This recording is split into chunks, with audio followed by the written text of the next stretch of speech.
بسم الله الرحمن الرحيم. Allahumma salli ala Muhammadin wa ali Muhammad.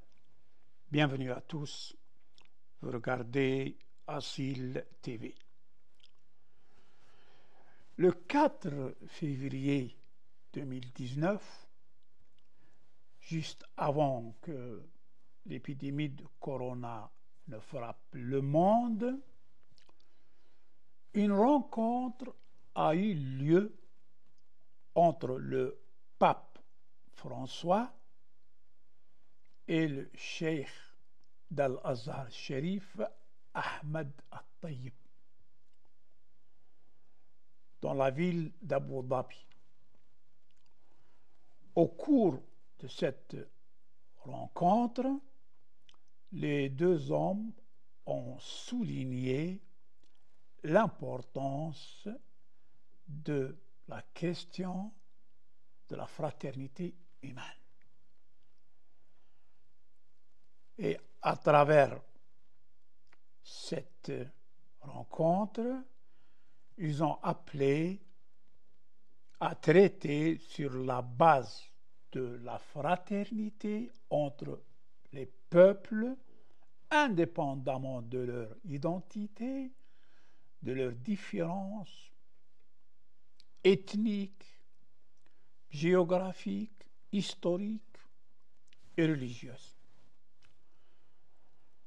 La rencontre entre le pape et le cheikh d'Al-Azhar a finalement abouti à l'adoption à l'unanimité par les Nations Unies d'une résolution stipulant que le 4 février de chaque année serait la journée internationale de la fraternité humaine.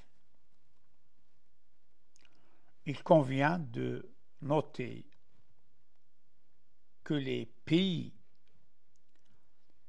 qui ont officiellement soumis cette demande sont les Émirats arabes unis, le royaume de Bahreïn, la République arabe d'Égypte et le royaume d'Arabie saoudite. Nous avons quand même le droit de nous interroger sur le degré de respect de la fraternité humaine dans les pays subventionnés. Et nous laissons la réponse aux chers téléspectateurs. Malheureusement, le 4 février 2024, alors que Gaza se faisait massacrer par des sionistes, on n'a vu ni le pape François, ni Cheikh Al-Azhar Mohammed Al-Tayyib.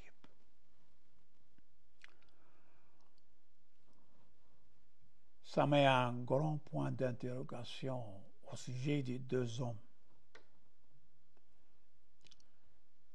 Il s'agit du document sur la fraternité humaine pour la paix mondiale et la coexistence commune. On entend souvent parler de ça. Signé par sa sainteté le pape François et le grand imam d'Al-Azhar Ahmed Al-Tayyib. En fait, la fraternité humaine est un principe autonome, aussi vieux que l'humanité elle-même. Et il n'a besoin d'être inventé par personne,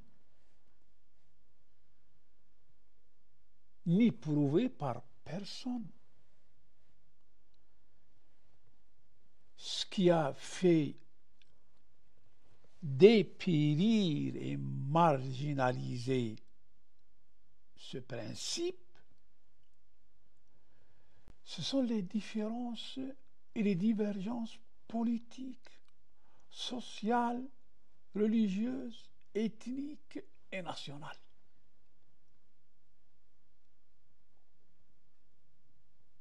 C'est ça ce qui a minimisé le poids de la fraternité humaine. Ces différences ont alimenté les sentiments qui divisent l'homme de ses semblables, divisent les humains, divisent l'homme et ses semblables, même s'ils partagent des principes et une destinée, même si leur destin est commun. Partout où se trouve l'être humain, son destin est lié à celui de ses semblables.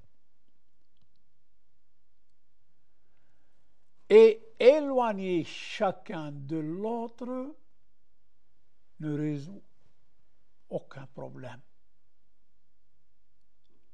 et ne fait qu'empirer les choses.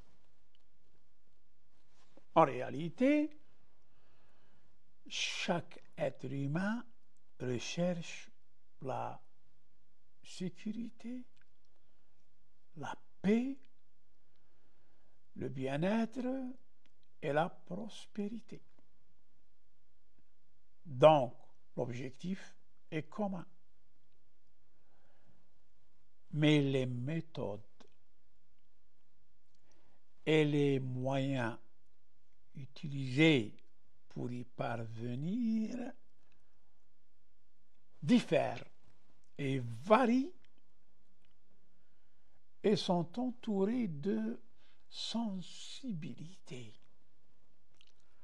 d'ambition et de désir si destructeurs.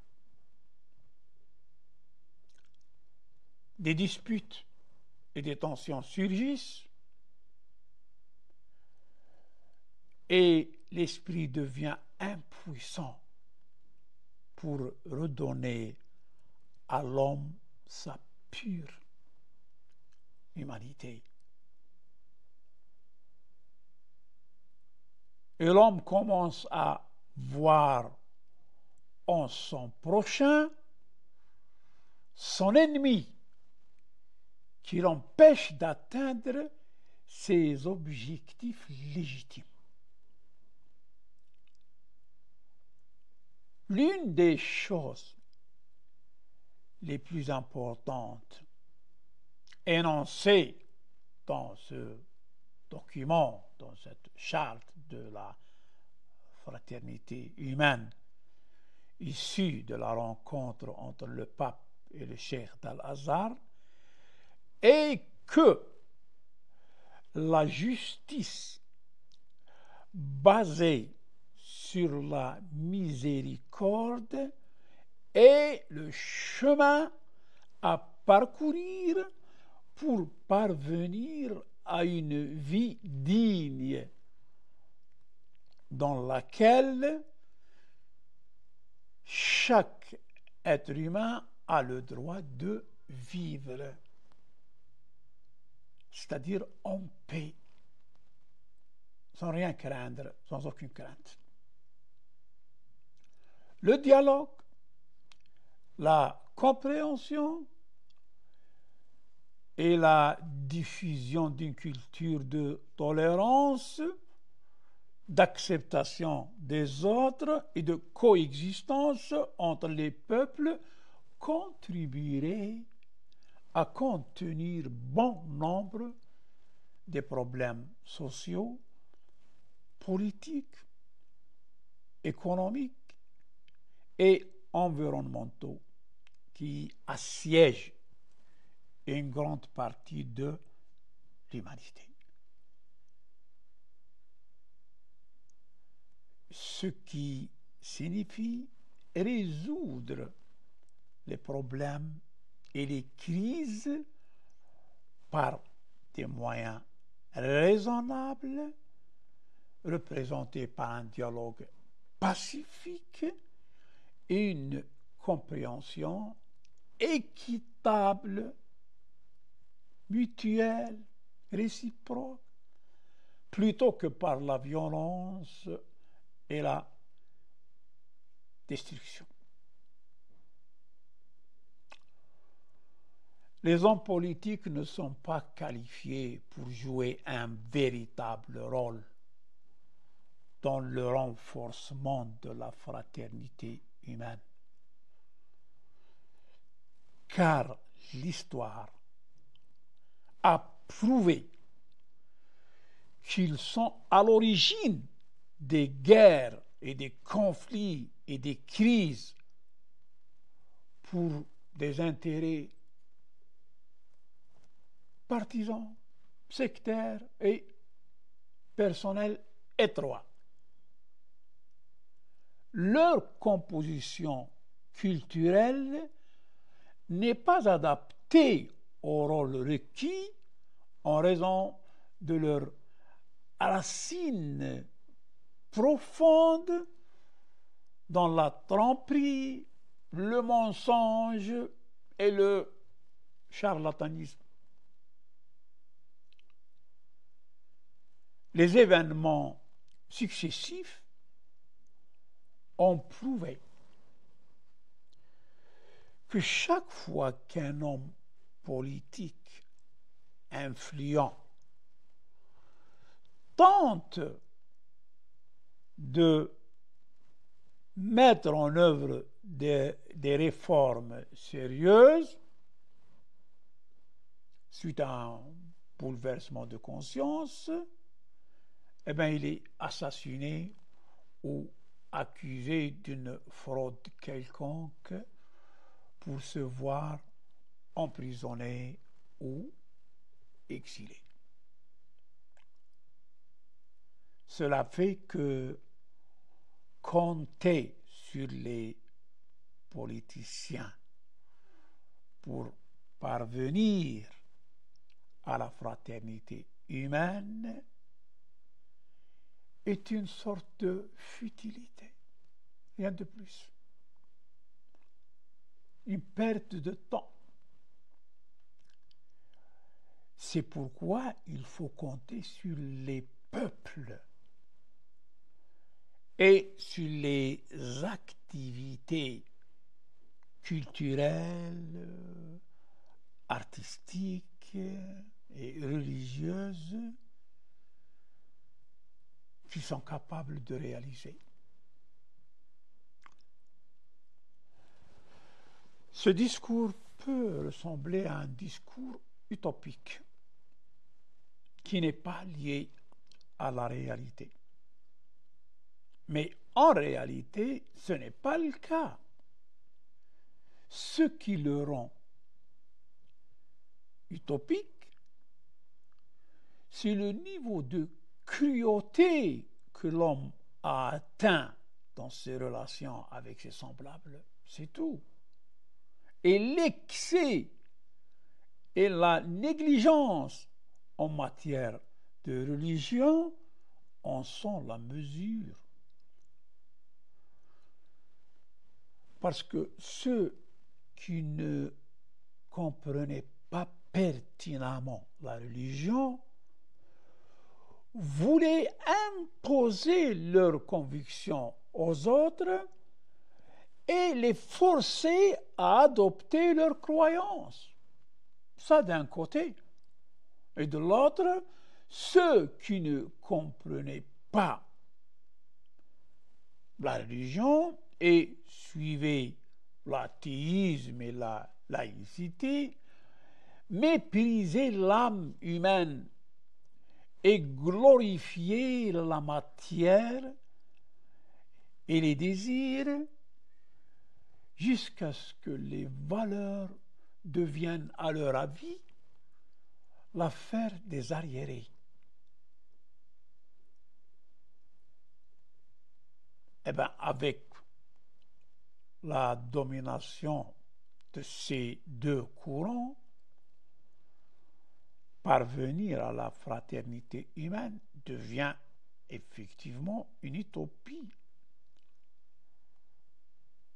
dont les sages parlent avec timidité, même s'ils sont censés en parler avec fierté. Le problème, c'est que les gens athées et les laïcs ne comprennent pas la religion. Ils parlent de quelque chose qu'ils ne comprennent pas. Prétentieux. Et aussi les religieux, les pratiquants qui essayent d'imposer leurs convictions aux autres, eh bien, ils font le même problème. C'est une affaire triste et inquiétante, car l'homme court un grand danger lorsque son discours sur la fraternité humaine n'est pas pris au sérieux, ou ressemble dans une large mesure au luxe intellectuel qui s'obtient sur papier dans les pièces de théâtre et dans les films, et rien de plus. La fraternité humaine reste sur papier ou dans des pièces théâtrales. Mais dans la réalité, il faut chercher. En effet, la fraternité humaine a perdu son sens. Même dans le cadre du clan et de la famille. Ces dernières années, on a observé que les litiges devant les tribunaux entre les membres d'une même famille se sont multipliés pour des raisons purement financières et parfois futiles. Et ce, au niveau mondial, et non pas seulement au niveau d'un pays ou d'un continent. Pour que les choses atteignent ce niveau, cela signifie que le déclin de la confiance, de l'intégrité, du respect de l'autre et de la reconnaissance de ses droits, vraiment, il faut penser là-dessus. Lorsque ces choses sont absentes, la vie perd sa saveur innée et l'homme se transforme en une machine à accumuler de l'argent et à faire preuve de créativité dans l'expansion de projets aux dépens de la société et de la nature, l'environnement. Alors, pour qu'une personne puisse maintenir son humanité dans un monde plein de désirs, elle doit résister aux tentations quotidiennes plutôt qui se présentent à chaque instant. il faut bénéficier des expériences des personnes rationnelles et se soucier du genre humain avant le souci narcissique de soi-même. Le problème du narcissisme et de l'égoïsme n'est pas sérieusement traité. De nombreux livres ont été écrits et de nombreux ouvrages et de nombreuses conférences ont été données sur l'ego, le narcissisme et même la mégalomanie et la folie de grandeur.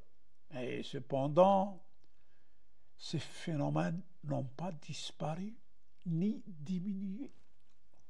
Au contraire, l'égoïsme au sein de la société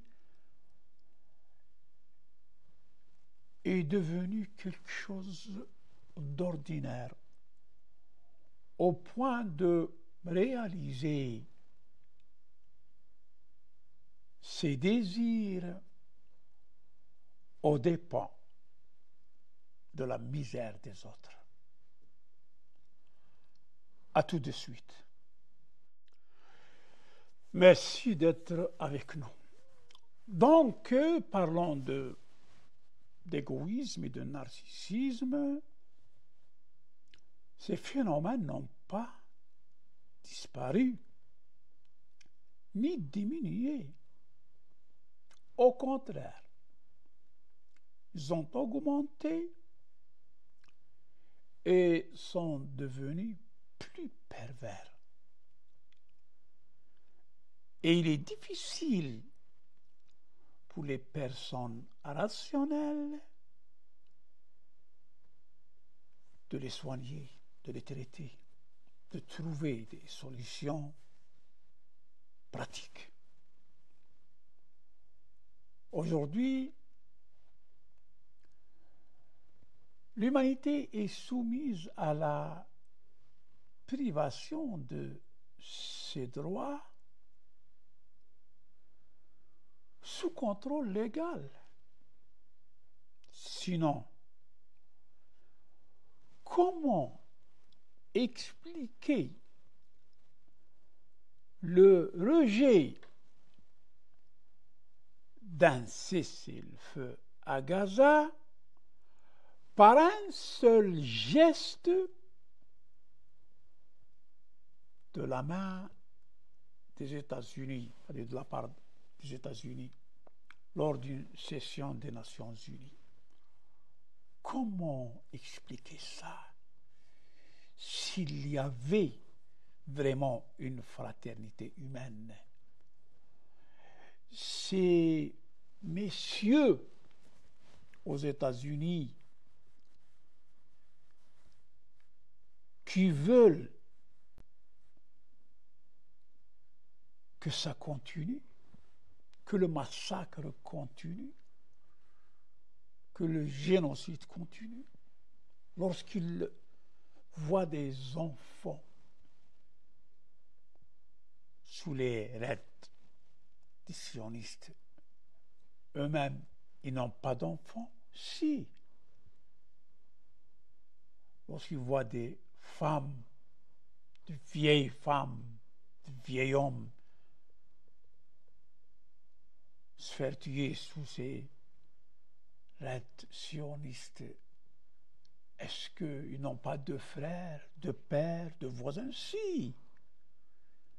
Mais ils n'ont pas de sentiments pour ces gens-là, parce qu'ils ne sont plus des êtres humains. C'est fini. Ce sont juste des machines, des robots. Impossible qu'un être humain qui garde toujours sa nature humaine, impossible pour lui d'accepter ce qui se passe à Gaza. Jamais. Comment expliquer ce rejet? Qu'est-ce que ce veto qui confisque les droits de tous ces peuples d'un simple geste de la main? Un veto. Est-ce qu'il est légitime, le veto? On a confisqué la volonté des peuples, de tous les peuples, par les plus forts, avec ce qu'on appelle le veto. Je suis le plus fort. C'est à moi d'arrêter ou de déclencher la guerre. Votre volonté, vos sentiments, vos droits, tout ça ne vaut rien pour moi parce que je suis le plus fort.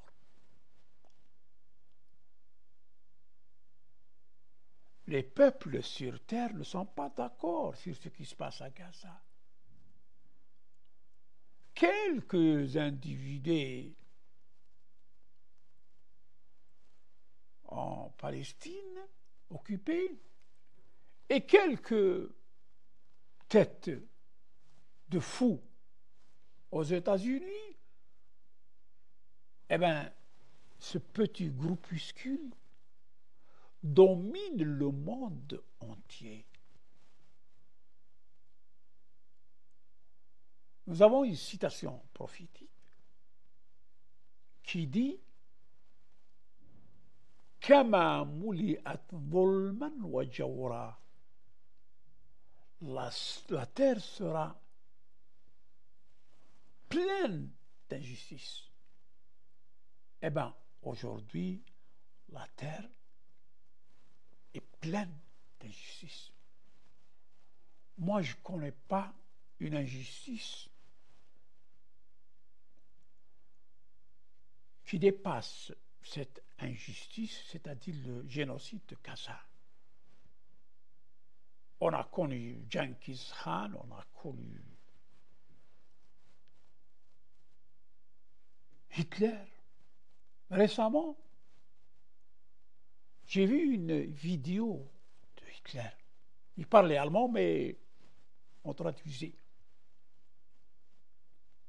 Une phrase que Hitler a dit a attiré mon attention.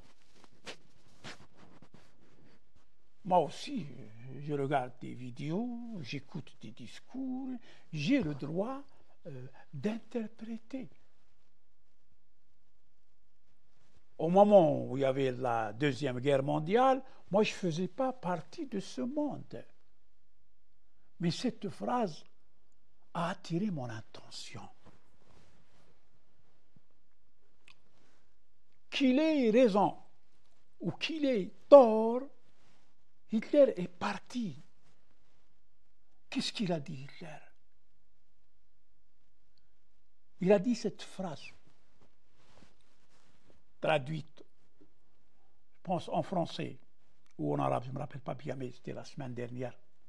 Et si jamais je récupère cette vidéo, je vous l'expose un jour. Il a dit, il faut les éliminer avant qu'ils ne détruisent le monde. Cela a attiré mon attention. Je ne suis ni allemand, ni nazi, je n'appartiens à aucun parti politique, mais cette phrase existe dans le discours de Hitler et cela prouve que c'est un visionnaire.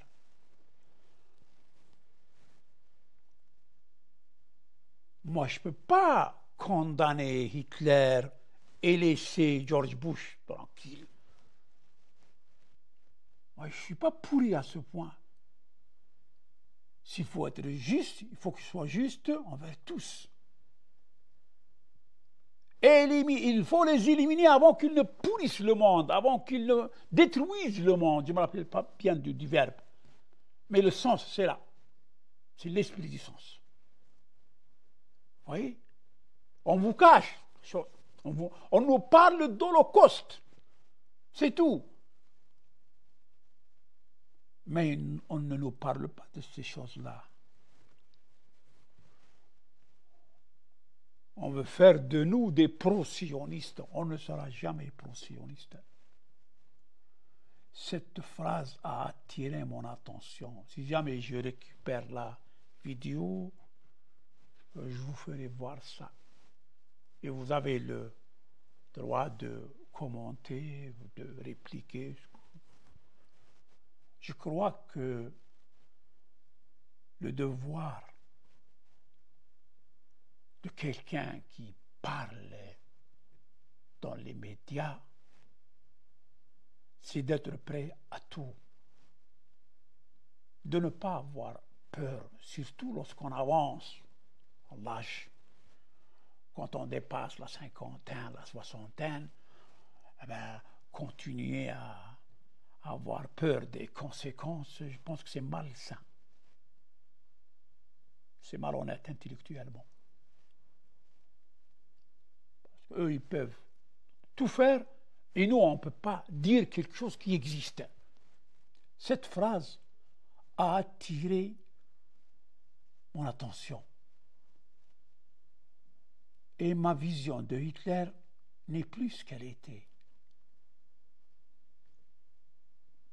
Pas question de compassion. Je n'ai rien à voir avec lui. Quand il faisait sa guerre, moi, je ne faisais pas partie de ce monde. Mais cette phrase est importante. Et les hommes des médias doivent se pencher là-dessus. Heureusement qu'on nous a gardé ça. Heureusement que ça existe dans les archives. Heureusement. Éliminez-les avant qu'ils ne... C'est quoi? Le monde. Il n'a pas dit l'Europe. Il n'a pas dit l'Allemagne. Il a dit le monde. Vous voyez là? On nous a manipulés plus de 60 ans. On veut nous présenter Poutine comme un dictateur, comme un tyran. Eh bien non, c'est un vrai nationaliste. C'est un vrai patriote qui défend son pays. Il mérite tout le respect. Tous ceux qui défendent leur nation et leur pays, leurs principes et leurs convictions méritent le respect.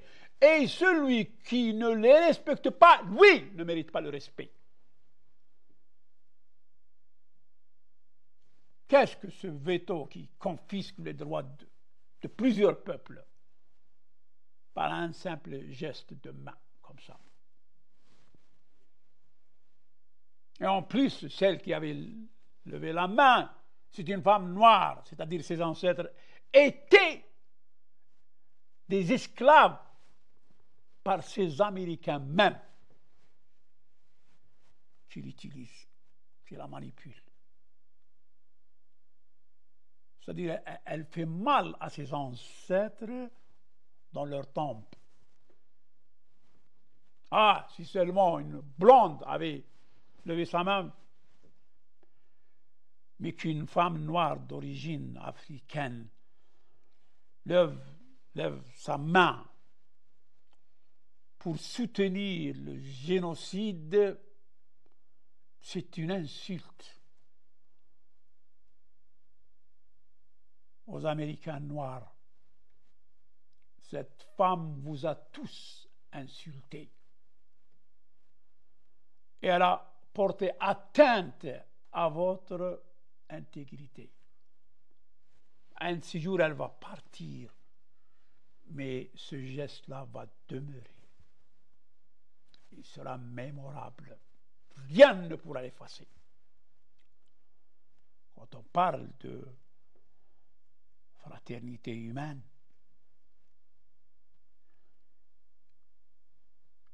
il faut essayer d'être un peu franc et transparent. Éliminez-les avant qu'ils ne détruisent le monde. Et la vidéo existe.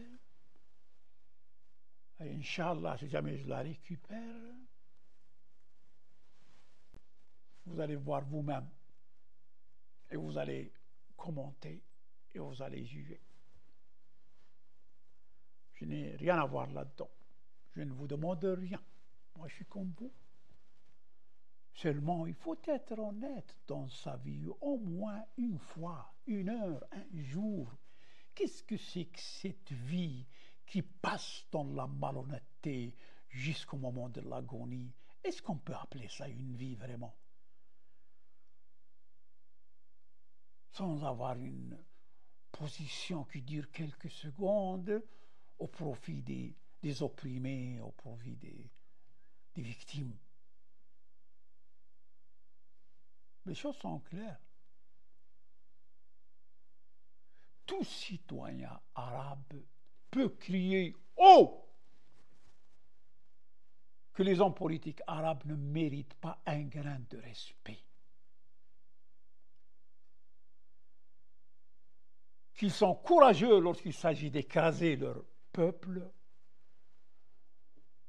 mais dans les moments sérieux, ils ne peuvent rien dire, rien faire. Nous avons vu le président du Brésil, l'Afrique du Sud. Ces gens-là ne sont ni arabes ni musulmans. Et pourtant, ils sont aux côtés des victimes, des opprimés. Mais ceux qui nous gouvernent, si seulement ils se contentaient de ce qu'ils font, ils sont cyniques. Ils sont cyniques.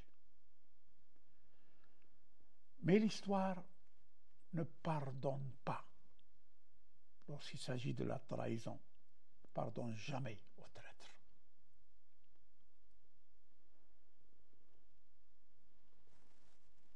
La relation entre l'homme et son prochain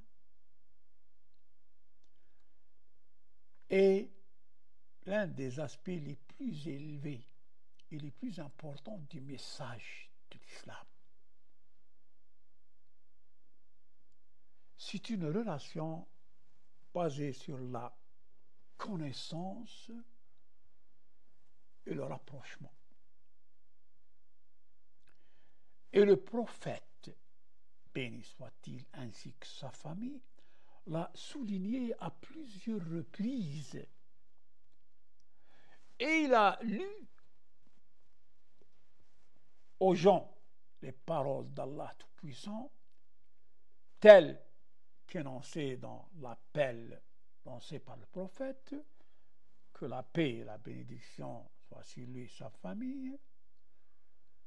Ya ayyuhan nas, inna khalaqnakum min dhakarin wa untha, وجعلناكم شعوبا وقبائل لتعارفوا إن أكرمكم عند الله أتقاكم إن الله عليم خبير. Ô peuple, ya Yohannas, nous vous avons créé d'un mâle et d'une femelle. Inna khalaqnakum min dhakarin wa untha. Et nous avons fait de vous des peuples et des tribus. وَجَعَلْنَاكُمْ شُعُوبًا وَقَبَائِلَ. Afin que vous vous connaissiez, لِتَعَارَفُوا. Le plus honorable d'entre vous, inna akramakum, devant Allah, indallah, est le plus pieux d'entre vous, atqakum. Inna Allah alimun khabir.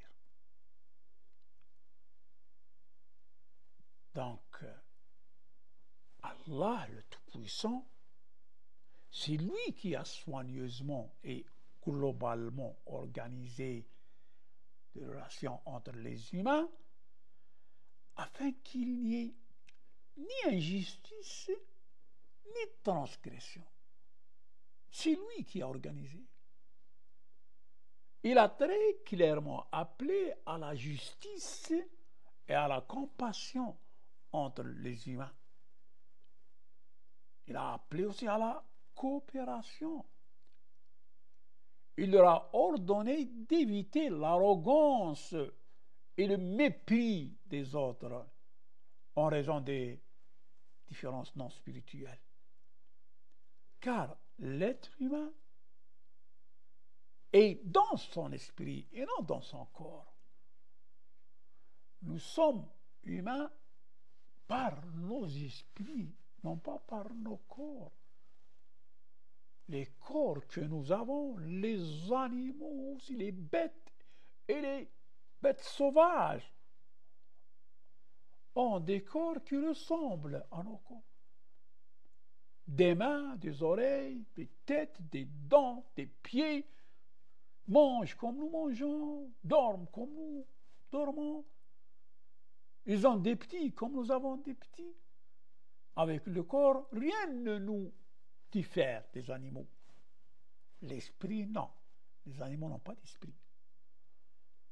Donc l'être humain est dans son esprit, non pas dans son corps. Du côté du corps, de nombreuses créatures nous ressemblent.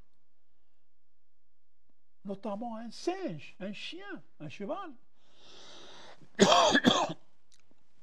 m'excuse. Donc, ces créatures grandissent, bougent, mangent, boivent et dorment comme nous. Mais leur vie est limitée et se limite à se nourrir quotidiennement. Rien de plus.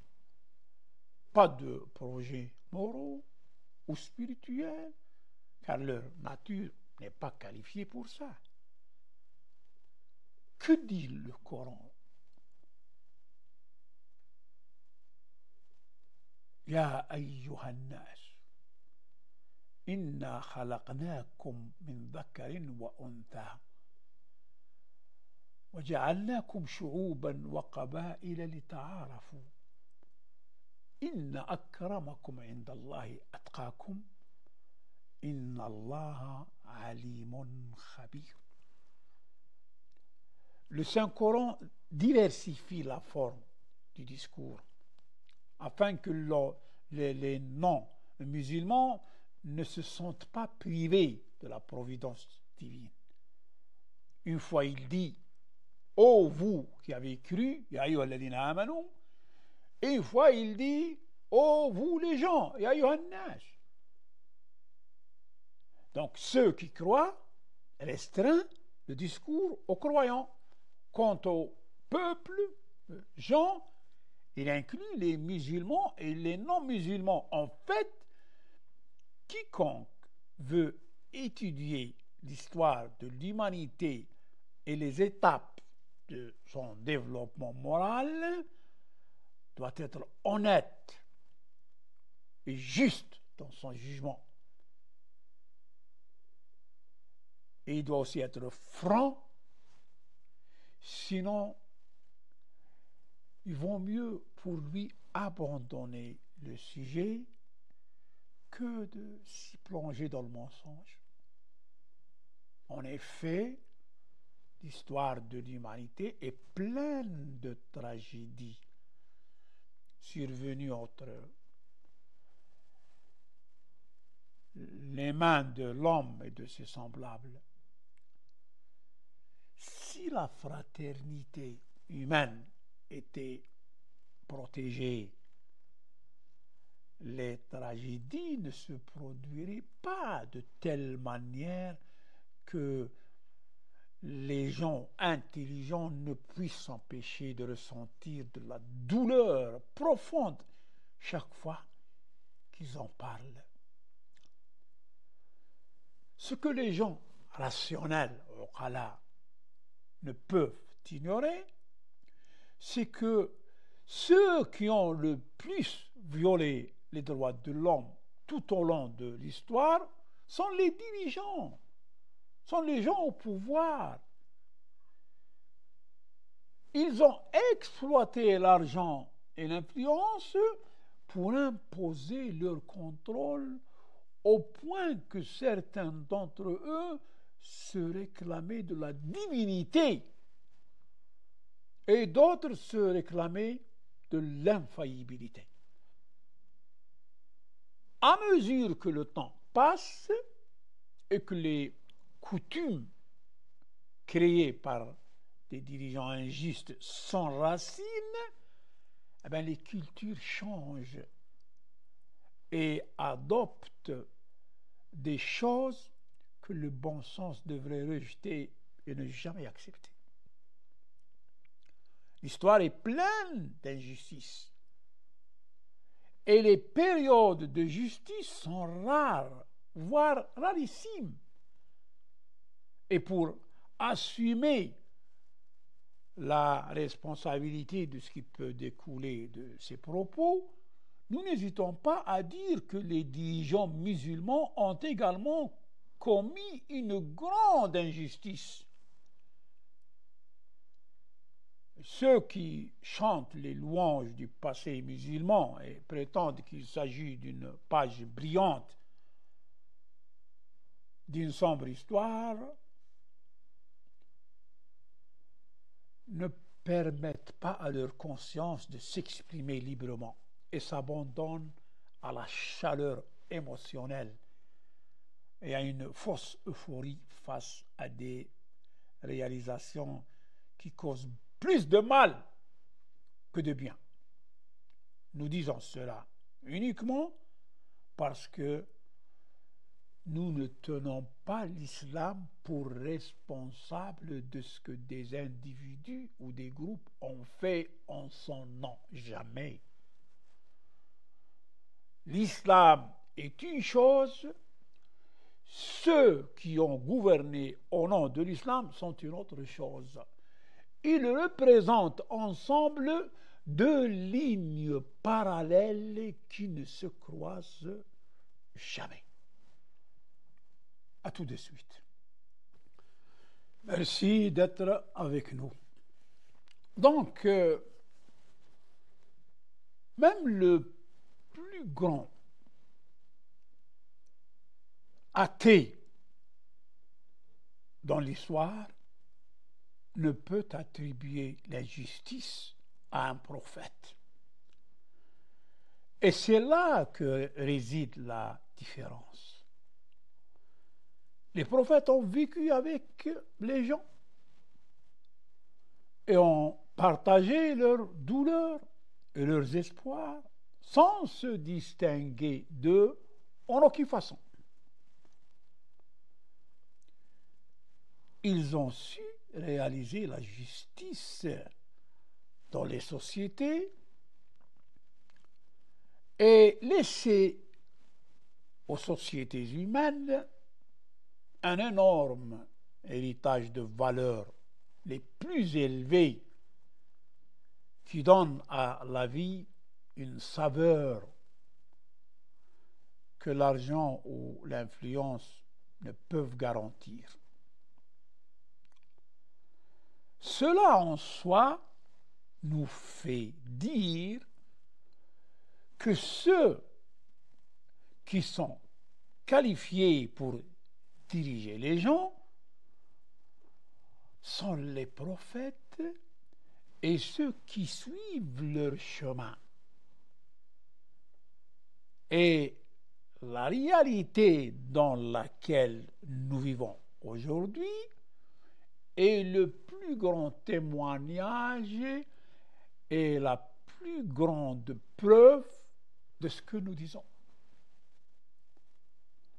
Cela nous explique aussi la férocité des athées et des laïcs face à tout ce qui touche à la révélation.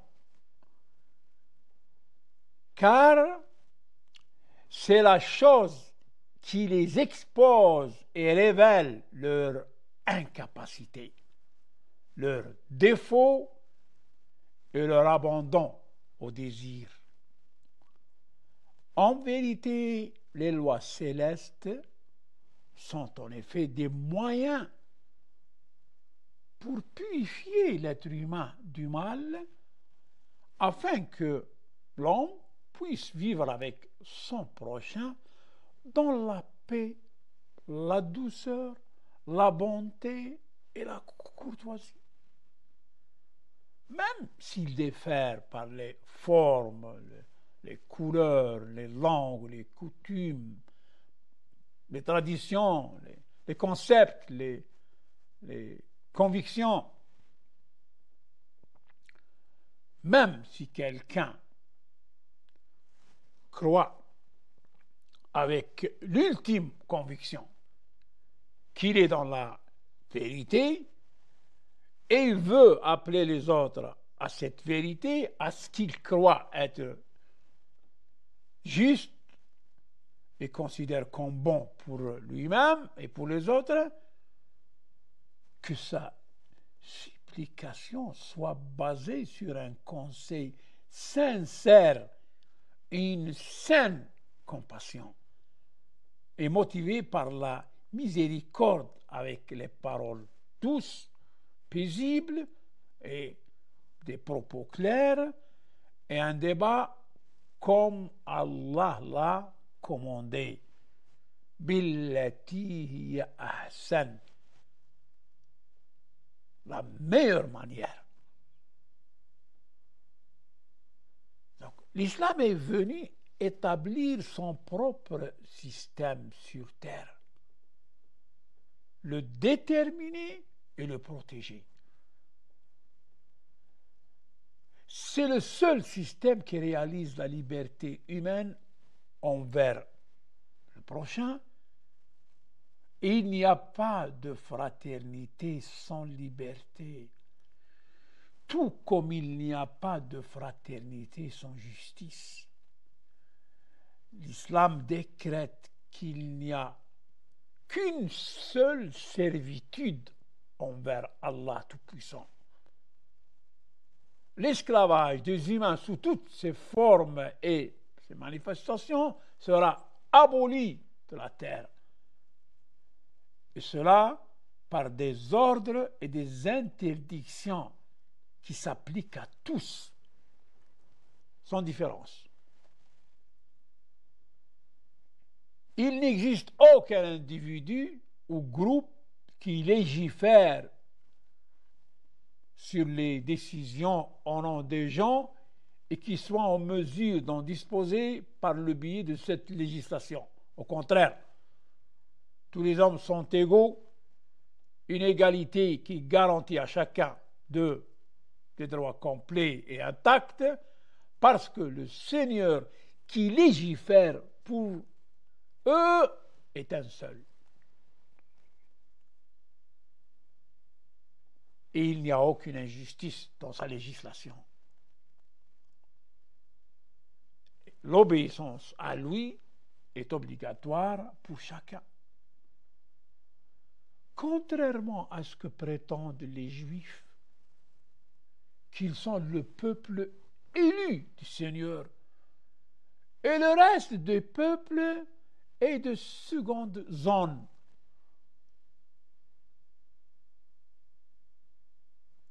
Un seul Seigneur. Et la relativité et la proportion de ses adorateurs est égale. Mais ce sont eux qui perdent leur statut lorsqu'ils remplacent la foi par l'incrédulité et l'obéissance par la rébellion. Il y a un seul Seigneur qui légifère pour tous. Il n'y a pas d'obéissance à un être humain à moins qu'il ne soit un exécutant de la loi céleste. Juste un exécutant chargé par le groupe de réaliser la mise en œuvre. Mais il ne peut pas légiférer lui-même, parce que la législation, c'est l'affaire du Seigneur. Pourquoi disons-nous que l'islam est le seul qui garantit tous les droits à tous les peuples, à toutes les personnes? Et par là, nous entendons l'islam qui est mis en œuvre de la manière correcte et non de la manière qui a été exploitée à travers les âges, de telle sorte que les peuples et les nations ont eu une sensibilité et ils ne peuvent plus faire la différence entre l'authentique et le faux. Nous disons cela parce que l'islam combat la coercition et n'en accepte aucune, petite ou grande. Tout ce qui compte, c'est qu'il ordonne le respect des apparences dans la société pour qu'il n'y ait pas de chaos, pour qu'il n'y ait pas de désordre, pour qu'il n'y ait pas d'anarchie et pour qu'il n'y ait pas de provocation entre les différents goûts. Quant à la croyance, l'islam n'oblige personne à l'adopter. Il déclare plutôt qu'une religion imposée par la force n'est pas acceptable aux yeux du Seigneur. Qu'une personne soit musulmane ou non musulmane, ses droits sont garantis. Et il n'est pas juste d'exploiter sa différence idéologique pour lui nuire, pour lui faire du mal. Il est vrai que cela n'a pas été respecté dans l'application de la charia à travers les âges. Mais l'islam ne tolère pas les erreurs et les transgressions de ses dirigeants. C'était le travail et la responsabilité des musulmans de se révolter contre les faux dirigeants qui exploitaient la religion pour leurs intérêts personnels et factionnels. Le silence sur le mensonge a conduit à la poursuite de la déviation au fil des siècles, ce qui a amené l'humanité là où elle est aujourd'hui. Si le prophète, béni soit-il ainsi que sa famille, portait l'épée, organisait son armée et combattait, alors il l'a fait pour protéger la religion. Car il ne peut pas transmettre le message global à moins que sa voix ne soit entendue. Et la voix ne peut être entendue que si elle a été entendue, c'est-à-dire protégée. Une force qui la protège.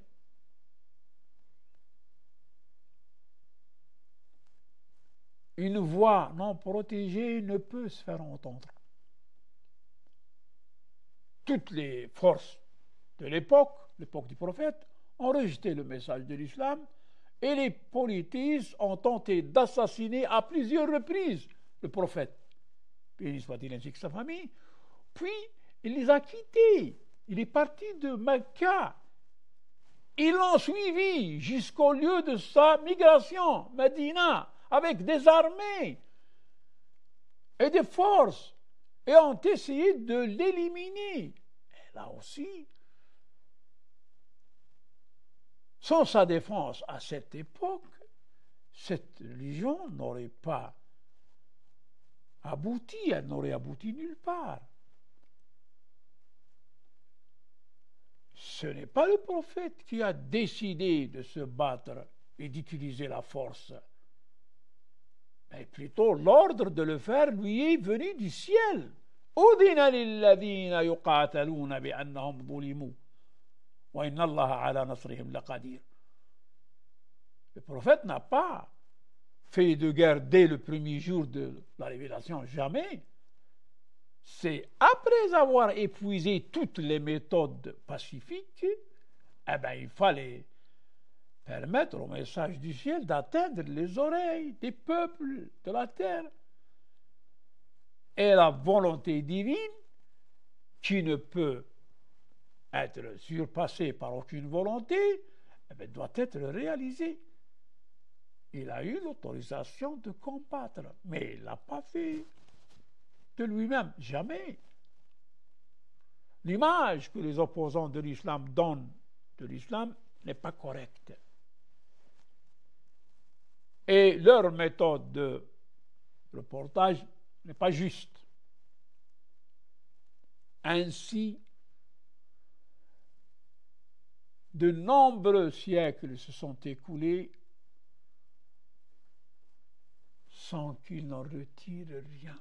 Mais au contraire, son expansion s'est accrue et ses vertus se sont révélées avec toutes les tensions qui l'entouraient de l'intérieur et de l'extérieur.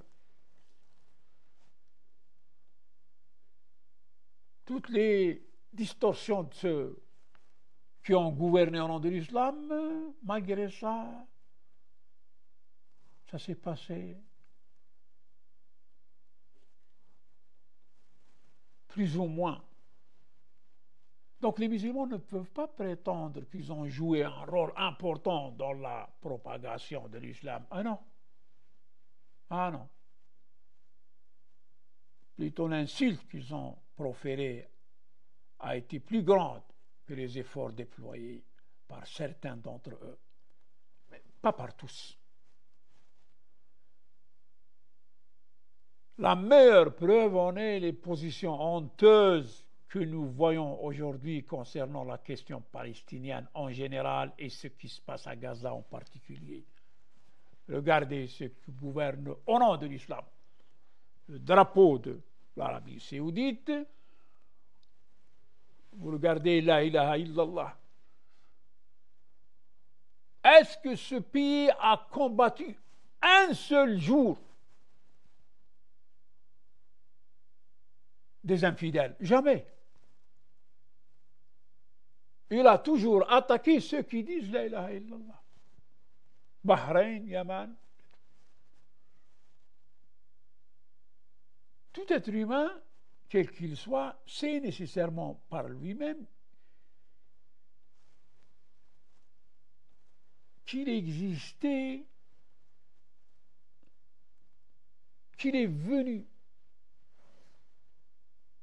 à ce monde ignorant, pauvre et impuissant. Personne ne peut prétendre qu'il est venu muni de clés de la science. Personne n'a traversé la terre en courant dès sa sortie du ventre de sa mère. Et personne n'est venu avec des chèques. Non. On vient tous dans ce monde faible, ignorant. Et le premier cri ne peut être réduit au silence qu'en prenant le sein de sa mère et en commençant le processus d'allaitement qui ne se termine pas dans un mois ou deux. C'est ce que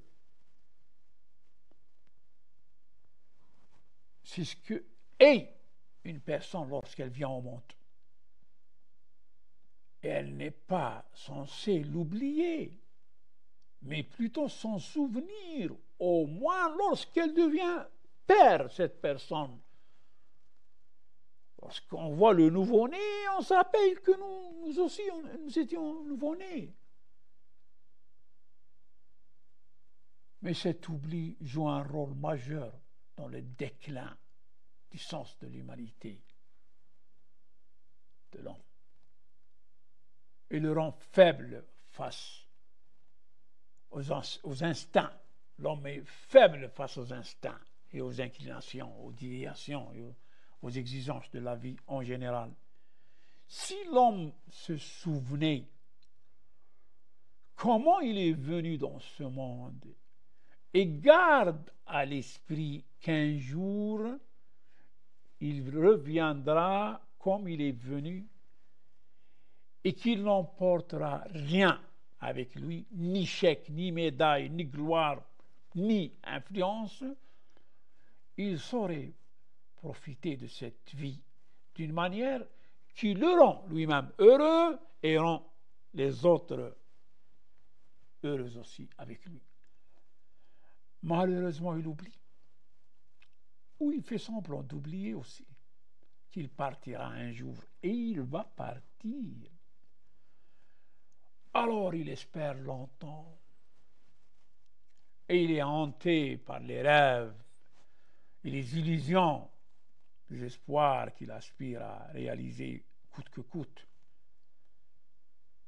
Et dans ce cas, il élimine tout ce qui se dresse sur son chemin. Au point que le crime devient pour lui une affaire simple et ordinaire. Joe Biden a dit à Netanyahou, pas de ligne rouge. On ne peut pas comparer Joe Biden à une prostituée. Parce qu'une prostituée fait ce qu'elle fait dans un espace limité. Mais Joe Biden bafoue non pas les droits des Palestiniens, mais les droits de l'humanité entière. Que 7 milliards ne peuvent faire face à un vieux fou comme Biden,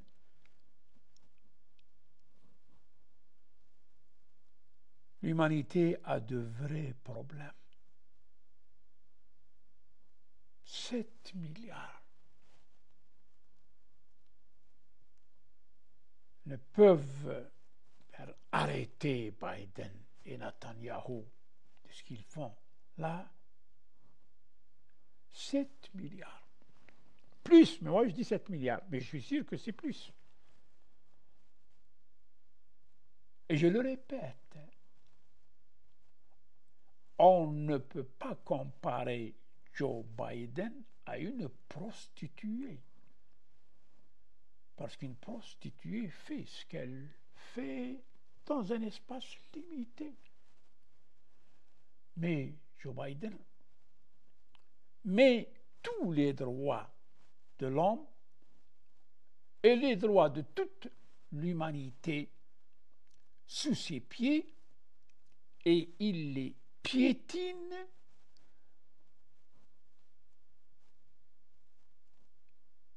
et quand même il ose s'adresser aux médias. Mais l'histoire ne pardonne jamais. Vous avez vu la fin de George Bush.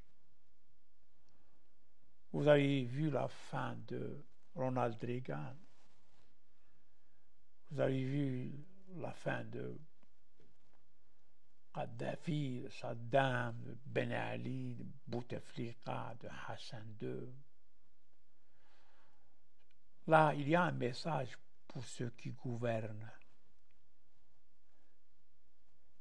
ceux qui disposent d'un pouvoir.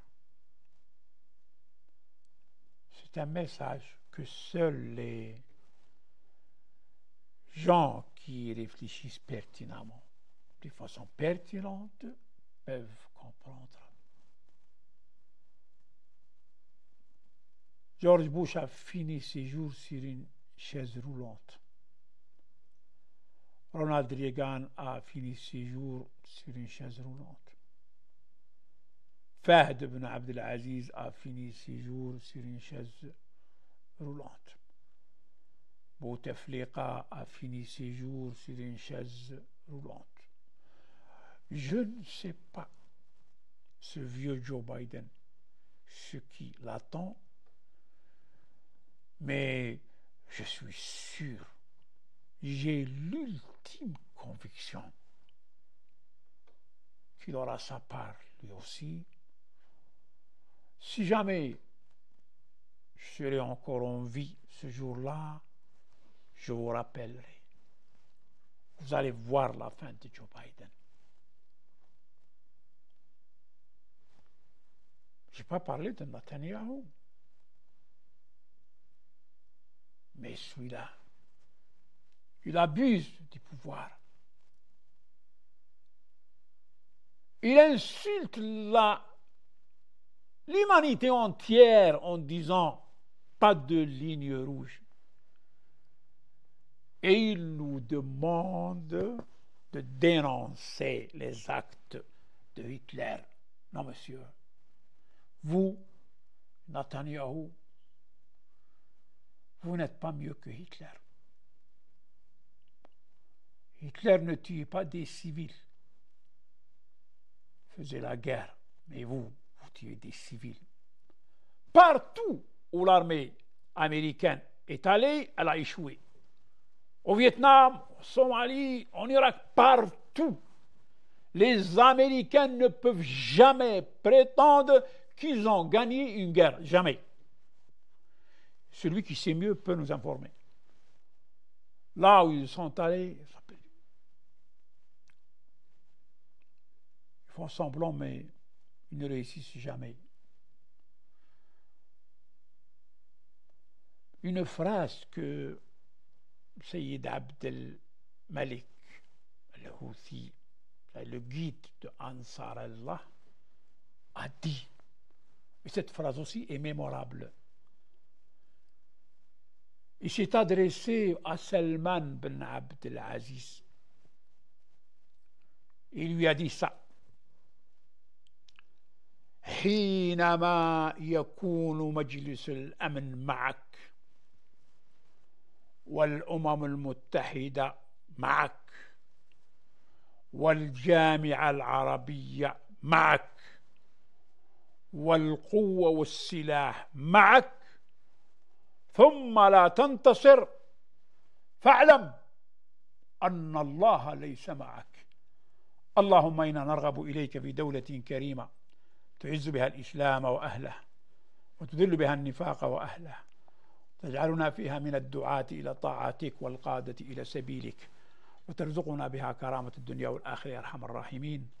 اللهم كن لوليك الحجة بن الحسن صلواتك عليه وعلى آبائه في هذه الساعة وفي كل ساعة وليا وحافظا وقائدا وناصرا ودليلا وعينا حتى تسكنه أرضك طوعا وتمتعه فيها طويلا. اللهم هب لنا رأفته ورحمته ودعاءه وخيره. وصلى الله على سيدنا ونبينا محمد وآله الطاهرين. والسلام عليكم ورحمة الله تعالى وبركاته.